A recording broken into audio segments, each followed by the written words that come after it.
우리 흔히는 이사야서를 제1 이사야, 제2 이사야, 제3 이사야로 나누어서 해석을 하게 되어집니다. 그 이유는 제1 이사야, 제2 이사야, 제3 이사야의 그 문체와 분위기가 매우 다르다라는 것이고요. 문체와 분위기뿐만 아니라 기록되어져 있는 역사적 배경의 사건들이 또 시대를 달리하기 때문입니다.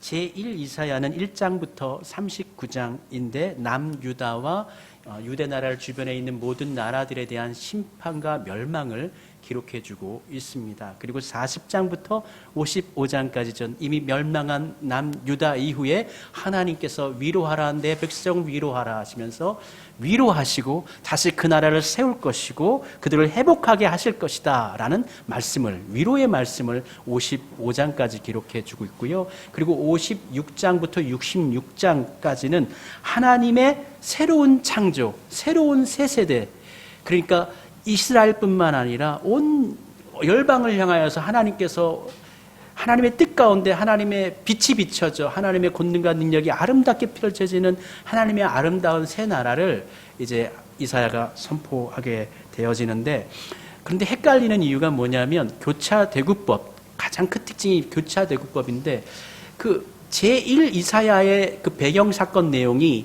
제2 이사야에 나타나고 제3 이사야에서 나타난다는 거예요. 내용이 이렇게 교차되고 있다는 거예요. 그래서 우리는 가르쳐서 어떤 분들은 이사야는 이사야만 기록한 거다, 이사야 한 사람만 기록한 거다라고 그렇게 이야기하기도 하고, 아니다, 이사야의 정신과 이사야의 그 신학을 이어받은 후세대의 선지자가 이사야의 이름을 빌어서 바벨론 포로기 시대에는 새로운 제2 이사야가, 해방기에 또 새로운 제3의 이사야가 그렇게 기록하여서 하나님의 말씀을 증거하는 것이다 라고 이야기하는데, 그것은 뭐 어찌하든 상관없습니다. 중요한 것은 이 이사야가 하나님의 감동으로 되어져서 우리에게 말씀해 주고 있다는 사실입니다. 신학적으로 이 제1 이사야, 제2 이사야, 제3 이사야를 좀 구분한다면 제1 이사야 1장부터 39장은 하나님의 사람들은 의로운 삶을 살아야 한다라는 메시지를 전해주고 있습니다. 이스라엘 백성들이, 열방들이 또 왜 멸망하는가? 하나님의 뜻에 거하지 않기 때문에, 하나님의 말씀을 따르지 않기 때문에 멸망한다는 거예요. 그래서 하나님의 사람들은 하나님의 말씀으로 의로운 삶을 살아야 한다라는 것을 제1 이사야가 말씀해 주고 있고, 두 번째 40장부터 55장까지 제2 이사야는 의로운 삶은 우리의 힘으로는 되지 않는다, 오직 하나님의 은혜로만 우리가 되어질 수 있는 것이다. 그래서 53장에 보면 어린 양의 비유가 나오고요, 우리를 위해 대속하시는 예수님의 모습이 기록되어져 있어요. 그래서 은혜는 하나님의 은혜로만 우리가 가능한 것이지 의로움은 우리 스스로 이룰 수 있는 것이 아니다라는 것을 제2 이사야가 이야기해주고 있고요. 마지막 56장부터 66장까지 이 제3 이사야는 제1 이사야와 제2 이사야를 짬뽕시킵니다. 혼합시킵니다. 그래서 믿음을 가진 사람, 하나님의 은혜로 구원받은 사람은 믿음으로 의로운 삶을 살아야 한다라는 것을 강조해주고 있는 거예요. 그래서 하나님의 은혜로 우리가 구원받았지만 그 구원받은 우리들은 하나님의 은혜로 말미암아 더 큰 믿음의 삶을, 은혜로운 삶을, 의로운 삶을 살아야 한다라는 것을 말씀해 주고 있는 것입니다. 이사야는 지도자들을 이러한 말씀을 전하기 이전에, 그러니까 제3 이사야, 그러니까 56장부터 66장까지 우리가 지난 주간 읽었던 말씀인데요, 그 말씀에 오늘 말씀 64장을 선포하기 전에 57장에 보면 먼저 이스라엘 사람들의 그 모습을 심판하는데 먼저 이스라엘의 지도자들을 심판합니다. 그 지도자를 가리켜서 파수꾼에 비유해요.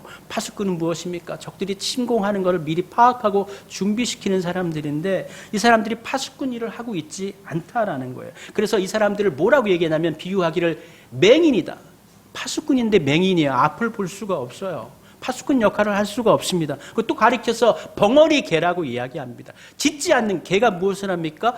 지키는 거 아니에요. 근데 벙어리 개, 이게 멍멍하지 못하는 거예요. 그래서 자기의 일을 감당하지 못한다는 것입니다. 이들은 잠자기를 좋아하고 자기 자리를 보존하기를 좋아하고 침대를 지키는 자들이다. 위험을 경고하지 못한다라고 이야기하면서 뿐만 아니라 하나님의 정의와 공의를 따르지 않고 이기적이고 파당적으로 행한다. 바른 판단을 호도하며 포도주와 독주에 취하여서 계속 마시자고 주장한다. 당시 이스라엘 지도자들을 가리켜서 이렇게 비판을 합니다. 또 이스라엘 백성들을 가리켜서도 이렇게 말씀해 주고 있습니다. 57장 3절부터 13절까지 이 백성들을 가리켜서 스스로는 우리는 선민이야, 하나님의 백성이야 라고 이야기하고 있고, 의인이라고 하고 있고, 스스로 우리는 종교적인 삶을 살고 있다, 하나님 안에 살고 있다라고 말하고 있지만, 실상 이사야가 보기에, 하나님 보시기에 이 백성은 다 우상 숭배자들이다 라고 선언하고 있습니다. 그들은 무당의 자식이다, 폐역의 자식이다, 거짓의 후손이다 라고 이사야가 말하고 있습니다. 이들은 하나님이 증오하는 온갖 우상 숭배와 악행을 행하고 있습니다. 이들은 바위 틈과 나무 사이에서 음행을 행하고 자기의 자녀들을 희생제물로 바치고 있습니다. 특징적으로 강야의 건천에서 와디에서 발견되는 반들반들한 돌을 가져다가 그것을 이걸 네가 갖네 내가 갖네 제비뽑기를 해가지고 그것을 자기의 몫으로 삼습니다. 이 반들반들한 돌은 보석입니다. 보석이에요. 물질이에요. 그것을 가지고 예물로 그것에다가 또 우상으로 삼고 예물을 바치기도 합니다. 이것을 통해서 하나님의 음락을 받는 것에 도움받는 점을 치는 도구로 이 반들반들한 이 돌을 사용을 합니다. 이들은 개인적인 유익을 위해서 수단과 방법을 동원하여 모든 방법을 동원하여서 신의 힘을, 하나님의 힘을 조정하려고 합니다. 그들은 금식하는 날에도 58장에 이어지는 부분이에요. 58장에 보면 금식하는 날에도 자신을 기쁘게, 하나님을 기쁘게 하는 것이 아니라 자신을 기쁘게 하는 오락거리를 찾습니다. 자신은 하나님께 금식한다고 하면서 예배드리면서 자신들이 거느리고 있는 종들과 임금들과 백성들에게는 일을 시키는 모순된 행위를 범합니다. 금식하며 하나님의 뜻을 구하는 중에도 자신의 몫을 챙기기 위해서 종들이나 백성들에게 힘든 노동을 시키거나 싸움질을 시킵니다. 그러므로 이러한 것은 하나님이 받으실 수 없는 금식이 되어집니다. 더불어서 이사야는 하나님께서 받으실 만한 금식에 대해서 이야기하는데, 하나님께서 좋아하시는 금식은 흉악의 결박을 풀어주며 멍에의 줄을 끊어주며 압제당하는 자를 치유하게 하며 모든 멍에를 꺾는 것과 줄인 자들에게 내 양식을 나누어 주며 유리하는 빈민을 집에 들이며 헐벗은 자를 보면 입히며 또 내 고륙을 피하여 스스로 숨지 아니하는 것이 아니냐라고 반문하면서 금식의 참된 의미를 그들에게 전하고 있습니다. 즉 하나님의 자비의 실천이 기도의 응답을 받는 최선의 방식이라고 이사야는 말씀하고 있는 것입니다. 이들은 형식적으로는 하나님께 나아가는 삶을 삽니다. 특별히 이들에게 있어서 가장 중요한 삶의 기준과 중심이 되어지는 것이 있는데, 그것이 뭐냐면 하나는 제사이고 두 번째는 재판입니다. 이것을 통해서 이스라엘 사회가 유지가 되는 것입니다. 그런데 이들의 손에는 피가 가득한 손, 죄악에 더러워진 손가락, 거짓으로 가득한 입술, 악독을 내는 혀라고 이야기합니다. 이 모습은 뭐냐? 성전에서 제단에서 짐승을, 제물을 잡으면은 그 손에 피가 가득하고요. 잡을 때 그 피가 내 손에도, 손가락에도, 그 내 입술에도, 얼굴에도 다 묻는 겁니다. 그것을 통해서 하나님께 예물로 봉헌하게 되어지는데, 근데 이 예물은 하나님께서 이것을 볼 때 이 피는 제물의 피가 아니라 그 헐벗고 가난하고 힘없는 자들을 괴롭히고 그들을 통해서 얻어지는 그것을 품은 피라는 것입니다. 그러니까 그 제사를 우리 하나님께서 받으실 수가 없는 것입니다. 뿐만 아니라 재판을 행하는 데 있어서 당시 이스라엘 백성들의 지도자들은 궁율과 하나님의 정의와 공의를 나타내야 하는 재판정에서 정의를 위한 소송은 없고 오로지 사사로운 욕심과 이웃을 해하라는 소송이 제기되면서 진리를 따르는 판결도 없고 법정에 정의가 없어지고 법정에 정의가 없어짐을 통해서 이스라엘 사회가 망가지는 모습을 보여주고 있는 것입니다. 그러니까 이러한 모습을 바라보고 있는 이 선지자의 하나님의 눈, 시선을 가지고 하나님의 심령을 가지고 그러한 모습을 바라보는 선지자의 그 마음 속에는 얼마나 그 큰 고통과 아픔과 울분과 그러한 것들이 쌓여 있겠습니까? 그러한 이사야의 그 통찰, 그 마음이 이사야서 그 66장, 56장부터 66장까지에 기록되어져 있는 것입니다. 그런데 이게 단순히 이때만은 아닌 것 같아요. 이사야가 그렇게 바라봤던 그 시대의 그 불합리하고 정의롭지 못한 모습이 그때만은 아닌 것 같습니다. 근래 기독교는 많은 부분에 있어서 복음을 왜곡시키고 예수님의 뜻을 변질시키는 모습을 저는 보고 있습니다. 사람들을 매우 혼란스럽게 하는 것 같습니다. 이단이 아니면서도, 정통 교단 안에 있으면서도 이단 못지않게 해를 끼치는 많은 사람들이, 인물들이 등장하고 있습니다. 한 예를 들어서 우리는 구원파를 이단이라고 정의합니다. 대다수 정통교회 목사님들도 다 구원파를 이단이라고 이야기합니다. 그런데 거의 대부분의 이 정통주의 목회자 그룹에 속해 있는 목회자들도 이단파는 잘못됐다라고 얘기하면서 사실은 그들이 선포하는 복음의 메시지에 매우 구원파와 같은 메시지를 사실 전하고 있다라는 거예요. 이것은 제 얘기가 아니고 총신대 교수였던 김세윤 교수, 상당히 유명한 교수님입니다. 이 얘기입니다. 왜 다른 사람의 예를 들어서 얘기하냐면, 제가 얘기하면 오해를 하실까봐 말씀을 드리는 거예요. 오직 은혜의 도식을 너무 극단화시켰다라는 거예요. 예수 믿으면 구원이라는 은혜의 도식을 너무 극단화시켰다. 복음에 합당한 삶을 사는 게 아니라 윤리와 분리된 신앙을 가르치고 있다는 거예요. 이러한 부분에 있어서 고 옥하나 목사님은 말씀하시기를 구원이 너무 인플레 현상이 너무 커졌다. 구원에 대한 인플레 현상이 너무 커졌다라고 이야기했습니다. 예수님 믿으십니까? 예, 구원받았군요. 감사합니다. 그렇게 체크한다. 실질적인 그 사람의 내면의 변화, 삶의 변화는 파악하지 않고 입술로만 고백하고 네, 예수님 믿습니다. 구원받았군요. 할렐루야. 근데 글쎄요, 예수님 믿으셨나요? 저 글쎄요, 아직까지 그게 좀 예수님 이렇게 뭔가 바로 응답을 하지 못하는 사람에게는 아이고 믿음을 가지셔야죠. 왜 예수님을 고백하지 않았습니까? 오히려 종용하면서 억지로 구원을 고백하게 만드는 구원의 인플레이션 현상이 너무 극대화됐다라고 목사님은 평가합니다. 예수님께서도 누가 하나님의 자녀입니까? 라고 물어봤을 때 내 아버지의 뜻대로 행하는 자라야 내 아버지의 자녀가 되지 않겠느냐라고 말씀하셨고요. 우리가 매 주마다 예배 드릴 때 고백하고 있는 주기도문에서도 우리가 고백하지 않습니까? 우리에게 잘못한 사람을 용서하여 준 것 같이 우리 죄를 용서하여 주시고, 우리가 누군가에 대한 용서를 했을 때 하나님 우리를 용서해 주시고, 이게 선행되어져야 하는데 그것은 사라져버리고 하나님께 용서받은 것으로 인하여서 나는 구원받았다라는 정의가 너무너무 이게 큰 주제로 우리의 삶을 지배하고 있다라는 거예요. 이 칼빈 같은 경우에는 굉장히 보수적인 신학자이고요. 예정론을 주장한 사람, 심지어는 지옥으로 천국으로 갈 예정론뿐만 아니라 이중 예정이라고 그래서 지옥으로 갈 사람을 미리 예정했다라고 극단적으로 이야기했던 분인데요. 그 기독교 강요에서 거의 대부분 장로교 신학의 기본이기 때문에 이 칼빈주의에 따른 신앙 고백을 하고 있는데, 기독교 강요에서 그는 이렇게 얘기합니다. 우리가 행위로 의롭다 하심을 받은 것도 아니요. 행위로 의롭다 안 받은 건 아니다. 그러나 덧붙여 이렇게 이야기합니다. 행위 없이 의롭다 하심을 받은 것도 아니다. 조금 어렵게 얘기했는데 행위가 없으면 안 된다라는 거예요. 행위가 따라가야 된다라는 거예요. 설교 가운데 간혹 이제 인터넷으로 저는 대부분 일반적인 목사님들의 설교를 그렇게 많이 듣는 편은 아니지만 예전에 설교를 듣다 보면은 또 그리고 제가 있던 교회 목사님들조차도 설교 가운데 우리가 하나님께 용서를 받았기 때문에 이미 우린 구원받았기 때문에 다른 사람을 1000명을 죽여도 우리는 선택받았기 때문에 우리는 모두 구원받습니다. 심지어 이렇게 강하게 이야기하는데 여기에 문제는 사람들이 다 아멘을 한다는 거예요. 하나님의 부르심을 받은 사람은 무슨 짓을 해도 하나님에게서 떨어지지 않는다.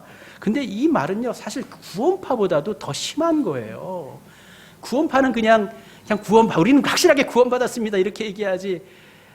그래서 이러한 얘기를 예전에 세미나, 목회자들이 모인 세미나에서 어떤 목사님이 이 얘기를 그냥 하두로 던졌어요. 우리가 1000명을 다른 사람을 죽여도 구원을 받는다라고 했는데, 목사님 잘 생각해 보십시오. 목사님 잘 생각해 보십시오. 그 1000명 중에 목사님의 가족이 있어요. 목사님의 자녀들이 죽었어요. 목사님의 아내도 죽었어요. 목사님의 부모님도 그 사람이 죽였어요. 그렇게 해서 여기 있는 모든 사람들의 가족들을 다 죽여버렸어요. 심각하게 생각하고 대답하십시오. 그 사람이 구원받았다고 생각하십니까? 여전히 목사님? 목사님들이 대답할 수 있을까? 쉽게?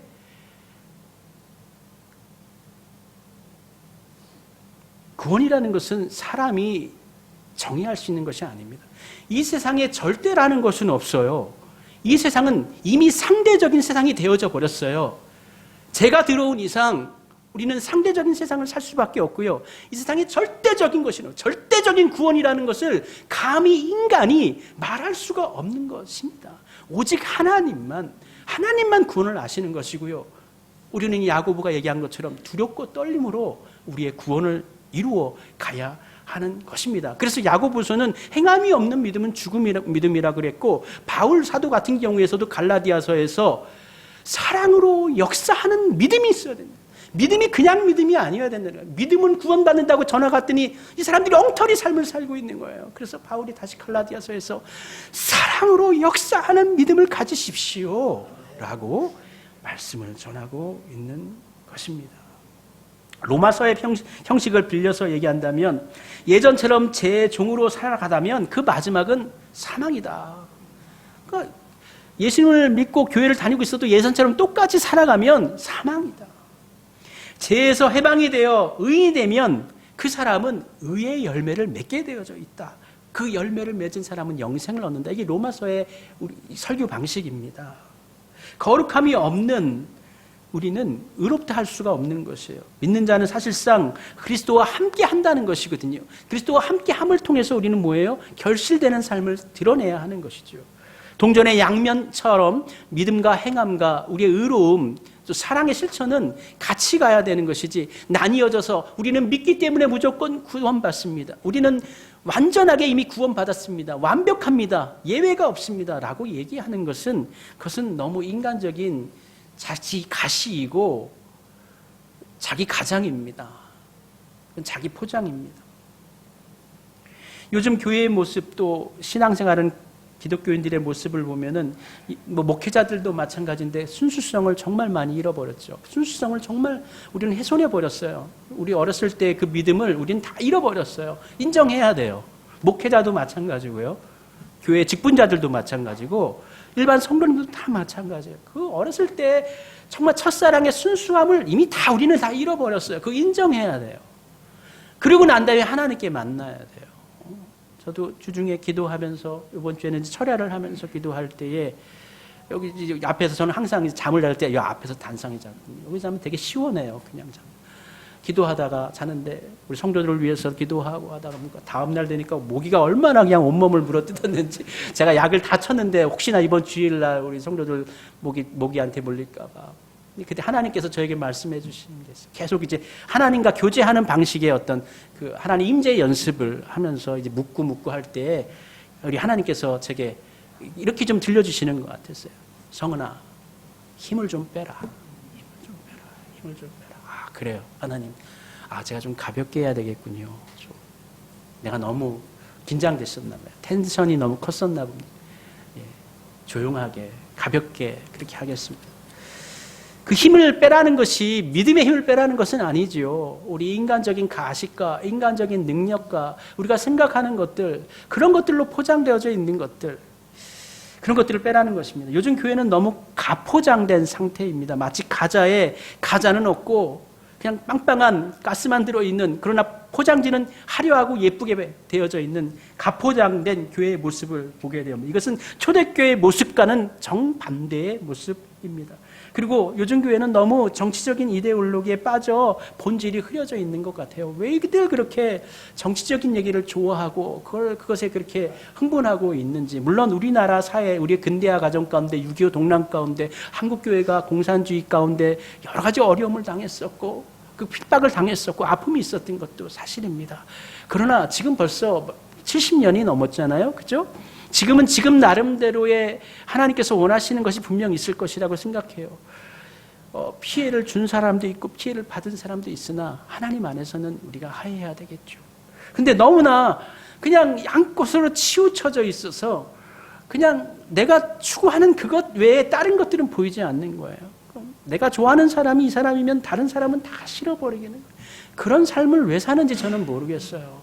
나에게 유익이 되는 사람, 우리 나에게 유익이 되는 사람이 가장 좋은 사람 아닙니까? 그쪽에 오른쪽에 있는 사람이든 왼쪽에 있는 사람이든지 그 사람 모두를 다 위해 기도해야 되고, 또 그 모든 사람들이 어떻게 협력해 선을 이루어야 되고, 그 사람들 가운데 잘못하는 것이 있으면 지적을 해. 왼쪽이든 오른쪽이든 다 지적을 하고 바른 길을 갈 수 있도록 그렇게 해야 되는데, 내가 한번 마음속으로 왼쪽을 좋아하면 무조건 왼쪽 편, 오른쪽 좋아하면 무조건 왼쪽. 아니, 무조건이 어디 있어요? 우리 하나님 편에 서야 되죠. 하나님의 말씀의 편에 서야 되죠. 잘못된 것은 잘못됐다고 해야 돼요. 잘한 것들에 대해서는 칭찬해야 되고 함께 기도해 줘야 되는 것이죠. 너무나 과도하게 정치에 몰입이 되어져 한국교회가 지금 이 시대에. 왜 그러는지 모르겠어요. 왜 그러는지 모르겠어요. 젊은 사람들은 다 떨어져 나가는데 한국교회를. 안타까움. 더구나 세상은요, 얼마나 한국교회를 계속 공격하고 있습니까? 강한 만능주의로 합리적인 사고로 위장된 세속주의의 공격이 교회를 향해서 계속 미사일을 쏴대고 대포를 쏴대고 부시고 있는데, 성곽에 쾅쾅쾅쾅 소리가 나고 있는데, 오히려 성 안에 있는 사람들은 그냥 태어난 거예요. 우리 교회는 우리 교회 안에만 있으면은 우리 교회 믿는 사람들만 보이기 때문에, 교회 믿음 좋은 장로님, 권사님들만 만나기 때문에 그냥 우리 안에는 태평하고 안전하고 안심하고. 너무나 안타깝습니다. 그대로 가면은 어떻게 되겠습니까? 이대로 가면은 그냥 그 끓는 냄비 아래서 그냥 눈 뜨다가 어느 순간 모르게 죽어버리는, 익혀져 버리는 개구리처럼 한국교회 고사될 수밖에 없는 것이죠. 그 안타까운 마음이, 그 하나님의 마음이 있어야 되는데, 지금은 그냥 흘러가는 대로 그냥 놔두겠다라고 하는 것 같아요. 근데 오늘 본문의 이사야가 바로 그러한 현실의 모습을 보면서 개탄해하고 있는 거예요. 안타까워하고 있는 거예요. 아파하고 있는 거예요. 고통스러워. 그 모습을 보면서 너무 안타까움을 넘어서서 고통스러워하고 있는 거예요. 울분이 있고 고통이 차오르는 것입니다. 그래서 이사야가 기도하고 있는 것이죠. 정말 총체적인 난국, 총체적인 난국이라는 건 뭐예요? 우리 스스로의 힘으로는 문제가 있는 것은 아는데 그 문제를 극복할 어떤 대안이 없을 때가 바로 총체적 난국 아닙니까? 그때 우리 이사야가 하나님께 기도하고 있는데, 이사야 64장은 바로 이사야의 기도장입니다. 하나님께 올려드리는 기도입니다. 누군가를 위해서, 타인을 위해서 기도하는 대표적인 기도들이 꽤 있습니다. 예를 들어 아브라함이 소돔성을 위해서 기도했던 중보, 롯을 위해 했던 중보의 기도 있고요. 또 모세가 내가 다 죽여버리겠다, 이스라엘 백성 다 죽여버리고 너로 새 민족을 이루겠다 할 때 하나님 그렇게 하지 마십시오 라면서 중보했던 중보의 기도 있고요. 예수님께서도 십자가에 돌아가시기 전에 요한복음 17장에서 대제사장적인 기도를 가지고 제자들이 정말 죄가 없는 가운데 하나님의 교회를 이끌어 나가야 되는데 이들을 붙잡아 주십시오 하면서 이들을 축복하며 기도하는 대제사장적 기도가 요한복음 17장에 나옵니다. 오늘 그와 같은 기도의 방식으로 이사야 64장에서 그 정말 고통당하고 이미 멸망한, 이미 불타버린 성전과 정말 아무것도 없는 도시인 예루살렘을 바라보면서 함께 이사야가 기도하고 있는 것입니다. 하나님 앞에서 이사야가 볼 때 이스라엘 백성이 범죄한 사실이 너무 명백하고, 심지어 이런 현상이 너무 오래돼서 하나님께 선처를 구하기도 정말 너무나 어려워서 한탄스러울 정도의 상황이라는 것을 이사야는 스스로 고백합니다. 오늘 본문 6절과 7절에서 이사야는 이렇게 이야기하는데요. 우리는 다 부정한 자 같아서 우리의 의는 더러운 옷 같으며 우리는 다 잎사귀같이 시들므로 우리의 죄악이 바람같이 우리를 몰아가나이다. 주의 이름을 부르는 자가 없으며 스스로 분발하여 주를 붙잡는 자가 없사오니, 우리는 이미 부정한 자들 되어져 가지고 하나님 앞 부정한 자가 되어졌고, 비유하기를 더러운 옷 입은 자들, 정결하지 못한 자들 뿐만 아니라 잎사귀가 다 말라버린 시들어 생명이 없는 자들과 같이 되어져 버렸다라고 이야기합니다. 그런데 그러함에도 불구하고 그 가운데서 주의 이름을, 그렇게 죽어가는 상황에서도, 잎사귀가 다 메말라가는 상황 속에서도 주의 이름을 부르는 자가 없다라는 현실이 더욱더 개탄스럽다라고 이사야는 이야기합니다. 이사야는 이러한 모습을 그대로 인정하면서, 이러한 현실을 그대로 인정하면서, 이러한 모습을 그대로 하나님께 보여드리면서 8절에서 반전적인 기도를 드리는데 이렇게 기도하죠. 그러나 여호와여. 그러나, 그렇습니다. 우리는 하나님 앞에서 우리는 정말 죄인입니다. 우리는 정말 죽을 죄를 지었습니다. 이미 심판을 받았고요. 이미 성전은 불타버렸고 이스라엘은 망해버렸습니다. 우리는 하나님께 심판을 받았습니다. 우리는 제한택 족속입니다. 하나님을 떠난 백성입니다. 그러나 여호와여. 그러나 여호와여 하면서 말씀 가운데 혹시 여러분들 읽어보셨는지 모르겠어요. 읽으면서 체크하셨는지 모르겠는데 거기에 반점이 나와요. 그러나 여호와여 하고 반점이 심표가 하나 딱 찍혀져 있어요. 이사야서에서 유일하게 찍혀져 있는 반점입니다. 사실 그래서 전 이것을 반점을 보고 난 다음에 이게 히브리어 원전에도 있나? 찾아봐야 되겠다 해가지고 찾아봤어요. 그랬더니 웨이타 예후와 이게 뭐 그러나 여호와여거든요. 그 뒤에 반점이 있어야 되는데 없어요. 생각해 보니까 그렇죠. 문장 기호가 반점, 원점 뭐 이런 것들 생긴 게 근대에서 생겼잖아요. 근데 왜 성경을 번역한 이 번역가들은 왜 여기다 반점을 집어넣었을까요? 그래서 이게 개역 개정만 반점이 있나? 다른 성경에도 반점이 있나? 한번 찾아봤어요. 공동 번역에도 야훼여 하고 반점을 집어넣어요. 새 번역에도 그러나 주님 하고 반점을 집어넣어요. 현대인의 성경에서도 그러나 여호와여고 이렇게 하고 반점 심표를 넣어놨습니다. 이것은 이게 필요하다는 것이죠. 이게 전제되어져야 한다는 것이죠. 예전에 제가 신학교에서 한 목사님이 누군지도 몰라요. 목사님이 바울 서신을 기록하면서 바울 서신 가운데 말줄임표가 나오는 부분이 한 분 있어요. 말줄 점점점 점이 3개가 나오는 부분이 있어요. 그분을 가리켜서 여러분 성경을 읽으시다가 말줄임표가 나오거나 심표가 나오거나 하면 그것은 여러분 이것은 이 성경을 기록한 그 성경을 기록한 자의 눈물로 이해하시거나 하나님의 통탄해 하는 눈물로 이해하시기를 바랍니다. 그렇게 이야기한 적이 있거든요. 제가 그래서 굉장히 그때 인사이트가 강했어요. 그렇게 볼 수가 있겠구나 했는데 전 같이 느껴봅니다. 거기다 왜 반점을 찍어요? 그러나 여호와여 하면서 바로 이어서 얘기를 해야 되는데 지금 우리의 상황을 보니까 바로 막 얘기할 수 있는 상황이 아닌 거예요. 너무 헐벗고 제약되고 하나님께 뭔가 고개를 들 수도 없는 그러한 상황 가운데 있는 우리의 모습을 생각하니 너무나 망극스럽고 그래서 감히 말을 이어가지 못하는 거예요. 그래서 심표가 있는 거예요. 그러나 여호와여 그렇게 시간이 흐르고 난 다음에 이어집니다. 뭐라고 이야기합니까? 이제 주는 우리 아버지시니이다. 그래도 주님은 우리 아버지시지 않습니까? 우리는 이어지는 말씀에서 우리는 진흙입니다. 주님은 토기장이시잖아요. 주님께서 우리를 지으셨지 않습니까? 주님께서 우리를 만드시지 않았습니까? 주님께서 우리의 주인이 되시고 우리의 창조주가 되실 분 아니십니까? 비록 지금 우리 망가졌습니다. 지금 우리 정말 너무나 형편이 없습니다. 그렇지만 주님은 우리의 아버지시지 않습니까?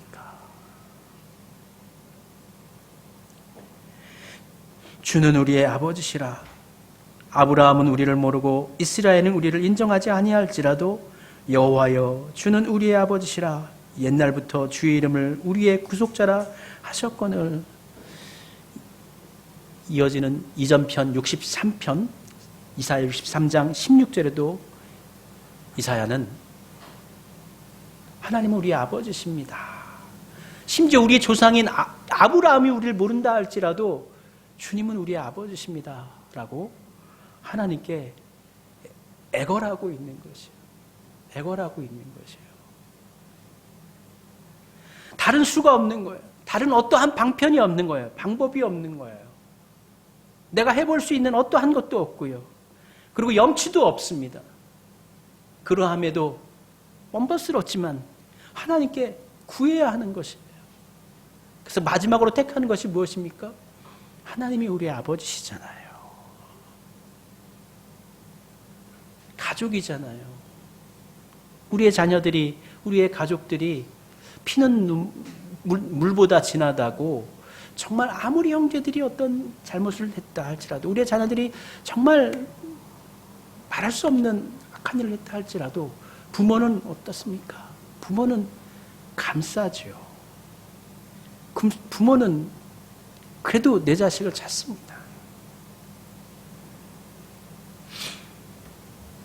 이어지는 64장 9절에서 이사야는 이렇게 또 기도합니다. 여호와여, 너무 분노하지 마시오며 죄악을 영원히 기억하지 마시옵소서.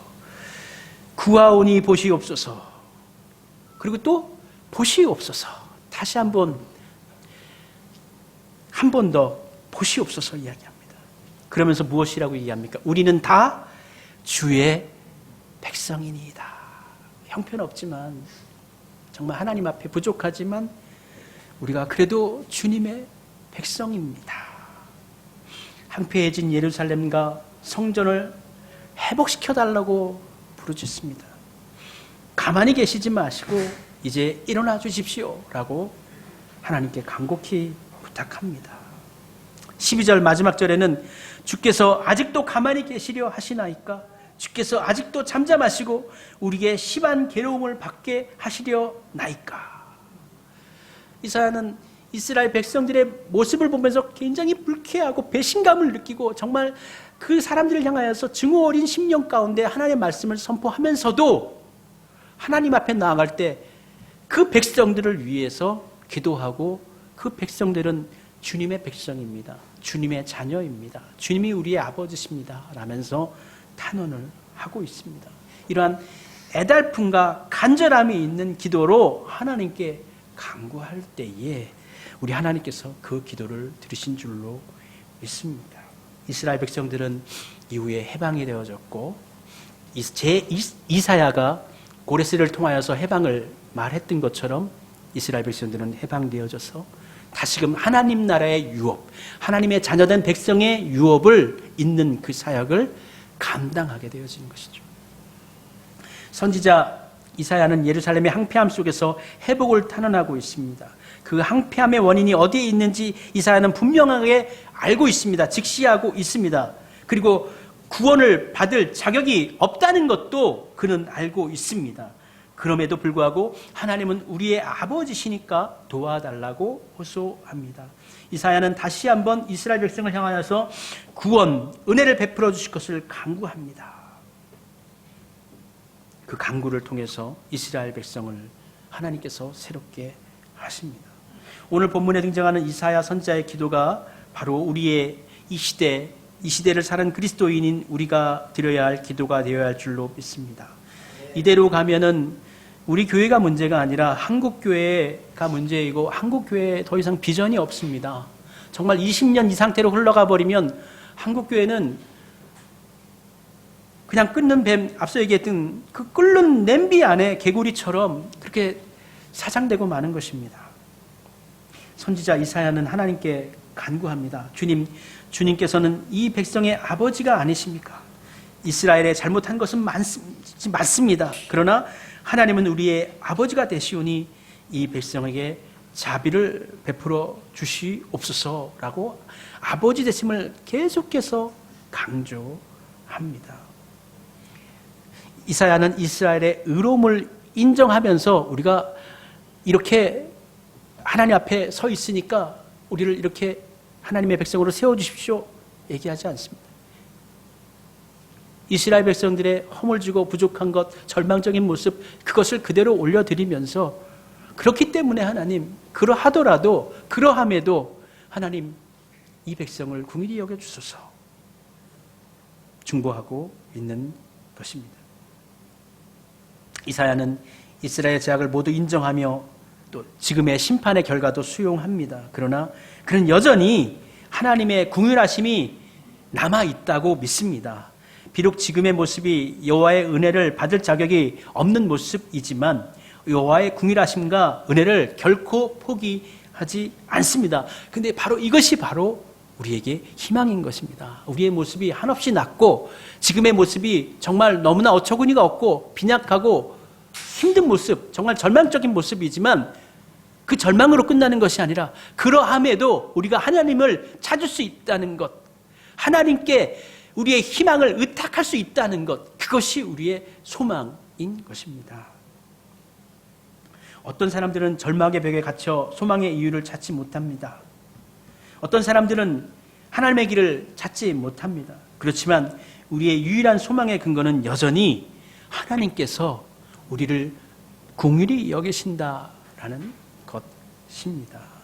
고통받는 우리의 유일한 소망은 오직 우리 하나님의 자비하심 뿐임을 기억하며 그 자비하심을 의지하여 의탁하여 하나님께 나아가시기를 바랍니다. 그러나 여호와여 주는 우리의 아버지시니이다. 여호와여 우리를 긍휼히 여겨 주소서. 하나님께 간구하는 삶으로 의지하는 삶으로 나아가도록 합시다. 우리 이사야가 기도했던 것처럼 우리도 같은 마음으로 기도하는 삶을 살기를 원합니다. 이 시간 함께 찬양하면서 하나님, 우리가 기도할 때 우리가 변화되어지고 우리의 삶이 변화되어지고 교회가 변화되어지고 이 땅이 새로워지는 역사로 주님 임하여 주옵소서. 이대로는 안 되는 것을 우리는 알고 있습니다. 이대로는 부족합니다. 무엇인가 달라져야 합니다. 무엇인가 변해야 합니다. 새로워져야 합니다. 우리 하나님께서 우리 가운데 빛같이 임하셔서 진리로 임하셔서 우리를 고치시고 이 땅을 새롭게 해 주옵소서. 우리 함께 기도하는 마음으로 하나님께 찬양 올리도록 합시다.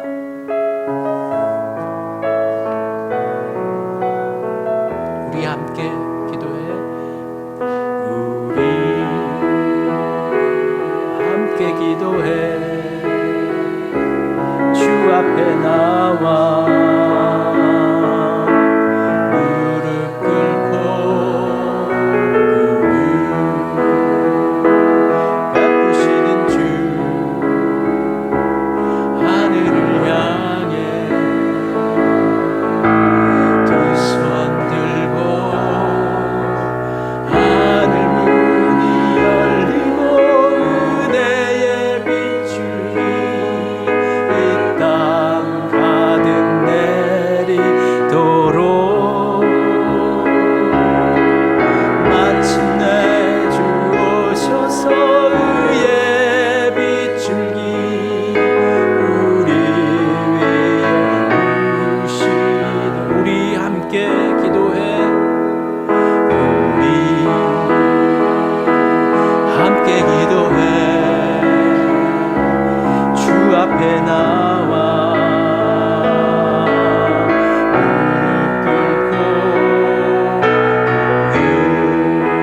꿇고 베푸시는 주 우리 하늘 향해 두 손 들고 하늘을 향해 두 손 들고 하늘 문이 열리고 은혜의 빛줄기 이 땅 가득 내리도록 마침내 주 오셔서 의의 빛줄기 우리 위에 부으시 하늘 문이 열리고 하늘 문이 열리고 은혜의 빛줄기 이 땅 가득 내리도록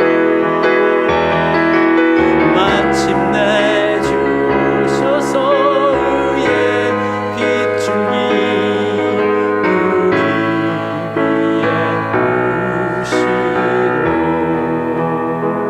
이 시간 우리 한 가지만 기도하도록 합시다. 주여 우리를 긍휼히 여기소서. 주여 우리를 불쌍히 여기소서.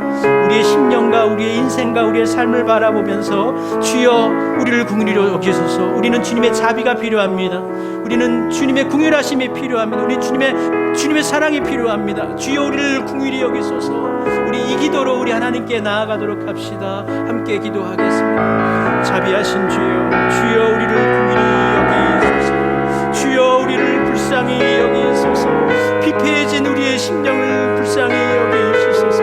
망가져버린 우리의 삶을 아버지 하나님 불쌍히 여겨 주옵소서. 주여 우리를 불쌍히 여겨 주옵소서. 여전히 부족하고 여전히 깨어져 있는 우리의 인생을 불쌍히 여겨 주옵소서. 피곤하고 지쳐있는 우리의 인생을 불쌍히 여겨 주시옵소서. 하나님을 찾되 진실하게 찾지 못하는 거짓된 심령으로 살아가는 저희를 불쌍히 여겨 주시옵소서. 하나님을 향하여서 온전히 믿음을 고백하지 못하는 부족하고 연약한 저희의 심령을 불쌍히 여겨 주시옵소서. 아버지 이름을 부르되 아버지 앞에 온전히 무릎 꿇지 못하고 전적으로 의지하지 못하는 연약한 인생인 저희를 불쌍히 여겨 주옵소서. 주여 궁일이 여기소서. 주여 궁일이 여기소서. 주여 궁일이 여기시고 자비를 베풀어 주소서.